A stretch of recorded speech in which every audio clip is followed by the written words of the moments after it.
চাওক vocational education যিটো বিষয় বৰ্তমান প্ৰাদেশিকৃত বিদ্যালয়সমূহত চৰকাৰে অন্তৰ্ভুক্ত কৰিছে এইটোতো বহুত ভাল কথা।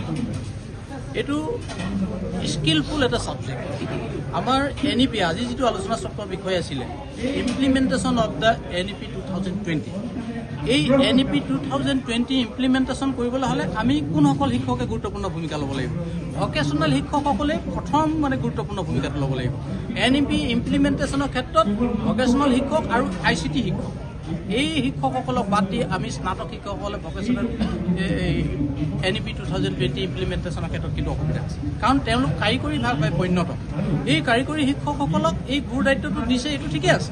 শিক্ষকো নিয়োগ কৰিছে, এইটো ঠিকেই আছে। কিন্তু শিক্ষকসকলক নিয়োগ পদ্ধতিটোত কিন্তু অসম মাধ্যমিক শিক্ষক সন্থা সুখী নহয়, কাৰণ ভকেশ্যনেল বিষয়টো লৈ নিযুক্ত শিক্ষকসকল কেতিয়াও তেওঁলোক সুখী হ'ব পৰা নাই, কেতিয়াও তেওঁলোকে নিৰাপত্তাত চাকৰি কৰিব পৰা নাই।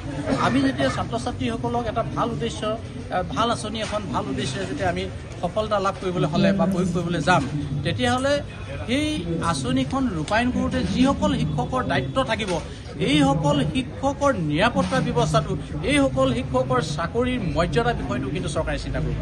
তেওঁলোকক কোম্পানীৰ অধীনত নিযুক্তি দিয়া হৈছে। আপোনালোকে আচৰিত পাব, চৰকাৰী যিবিলাক বিদ্যালয় হয়তো বহুতে নাজানে, আজি বহু অভিভাৱকে নাজানে, শিক্ষক বুলিয়ে জানে।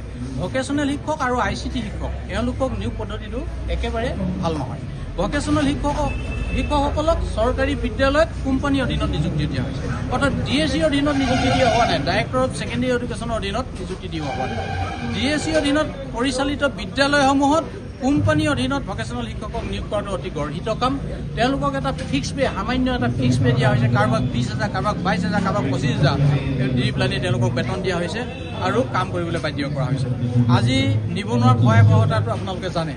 উচ্চ শিক্ষিত এই যুৱকসকলে চৰকাৰে এদিন চাকৰিটো নিয়মীয়া কৰিব বুলি যি দায়িত্ব দিছে তেওঁলোকে বহু কষ্টৰে পালন কৰি গৈছে, কিন্তু তেওঁলোকক অন্যায় কৰা উচিত নহয়, তেওঁলোকক সুযোগ লোৱা উচিত নহয়। মই চৰকাৰক আহ্বান জনাইছোঁ আৰু মই ইতিমধ্যে তেওঁলোকক লিখিত ৰূপত এই কথা জনাইছোঁ। ভকেশ্যনেল শিক্ষকসকলক ডাইৰেক্টৰ অফ ছেকেণ্ডেৰী এডুকেশ্যনৰ অধীনত তেওঁলোকক নিয়মীয়া কৰিব লাগে আৰু তেওঁলোকক নিয়মীয়া বেতন দিব লাগে, তেওঁলোকক চাকৰি সুনিশ্চিত কৰিব লাগে, নিৰাপত্তা দিব লাগে। এই কথা মই লিখিতভাৱেও জনাইছোঁ। আজি পুনৰ আহ্বান জনাইছোঁ। আজি আমাৰ এই শতবৰ্ষ ঐতিহাসিক মুহূৰ্তত পুনৰবাৰ আহ্বান জনাইছোঁ।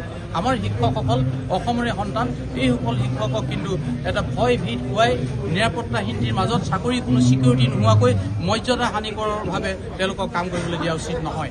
তেওঁলোক যদি মনৰ এনেকুৱা বিভ্ৰান্তিকৰ অৱস্থাত থাকে, ছাত্ৰ ছাত্ৰীসকলৰ উত্তৰণৰ ক্ষেত্ৰত ক'ৰবাত নহয় ক'ৰবাত কিন্তু হেঙাৰ সৃষ্টি হ'ব। মই কেতিয়াও এনে হোৱাটো নিবিচাৰোঁ।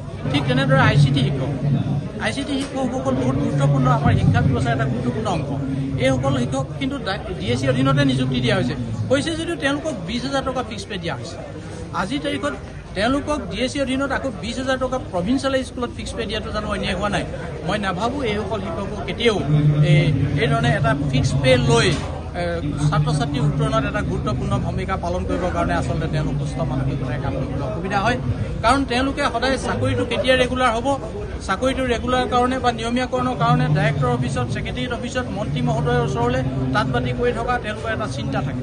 আজি যিসকল অনিয়মীয়া শিক্ষক, যিসকল ঠিকাভিত্তিক নিযুক্তি শিক্ষক, তেওঁলোকৰ এটা সদায় চিন্তা হ'ল যে আমাৰ চাকৰিটো কেতিয়া ৰেগুলাৰ হ'ব, আমাৰ চাকৰিটো ভৱিষ্যত আছেনে নাই, আমি ভৱিষ্যতে পেঞ্চন বেনিফিট পাম নে নেপাম, বৃদ্ধ বয়সত আমি অসুবিধা পাম নি। শিক্ষকসকল এই ধৰণে মানসিকতা লৈ ছাত্ৰ ছাত্ৰীৰ উত্তৰণত কেতিয়াও সফল হ'ব নোৱাৰে।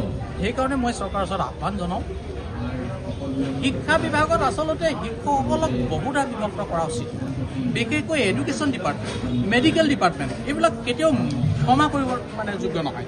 এইবিলাক ডিপাৰ্টমেণ্টত কোনো মাৰ্চি নাই। শিক্ষাৰ দৰে ডিপাৰ্টমেণ্টত শিক্ষকসকলক ভাগ নকৰি সকলো শিক্ষককে ডাইৰেক্টৰ অফ ছেকেণ্ডেৰী এডুকেশ্যনৰ অধীনত নিয়মীয়া শিক্ষকৰ মৰ্যাদা দিব লাগে, সকলো শিক্ষককে চাকৰিৰ নিৰাপত্তা সুনিশ্চিত কৰিব লাগে। তেতিয়া দেখিব অসমৰ শিক্ষা ব্যৱস্থা কিমান সুন্দৰ হৈ পৰিব। NEP ইমপ্লিমেণ্টেশ্যনৰ ক্ষেত্ৰত কোনো অসুবিধা নহয়। আজি শিক্ষকসকল বহুত ভাল শিক্ষক নিযুক্তি হৈছে। চৰকাৰে কিন্তু মাজে মাজে কিছু ভাল কামো কৰিছে। শিক্ষক আপুনি নিযুক্তি, যিসকল শিক্ষকক নিয়মীয়া শিক্ষক নিযুক্তি দিছে, এইসকল বহু সুশিক্ষিত শিক্ষক। যিসকল শিক্ষক চৰকাৰী বিদ্যালয়ত নিযুক্তি দিয়া হৈছে, যি ধৰণে নিদিয়ক কিয়, এইসকল বহু সুশিক্ষিত, কাৰিকৰীভাৱে নিপুণ শিক্ষক, এইসকল শিক্ষকক যদি নিৰাপত্তা সুনিশ্চিত কৰা হয়, চাকৰি নিয়মীয়াকৰণ কৰা হয় আৰু অৱসৰৰ পাছত তেওঁলোকৰ নিৰাপত্তাটো যদি সন্মানজনকভাৱে নিশ্চিত কৰা হয়, তেতিয়া দেখিব অসমৰ শিক্ষা ব্যৱস্থাটো বৈপ্লৱিক পৰিৱৰ্তন ঘটিব আৰু অসম মাধ্যমিক শিক্ষক আৰু কৰ্মচাৰীৰ সন্থাই অসমৰ শিক্ষা ব্যৱস্থাৰ এটা গুৰুত্বপূৰ্ণ ভূমিকা পালন কৰি আহিছে। বিশেষকৈ মাধ্যমিক শিক্ষা ব্যৱস্থাটোৰ উত্তৰণ অবিহনে অসমৰ শিক্ষা ব্যৱস্থা কেতিয়াও উত্তৰণ সম্ভৱ নহয়। এইখিনি কথাই মই আপোনালোকক এতিয়া এই মুহূৰ্তত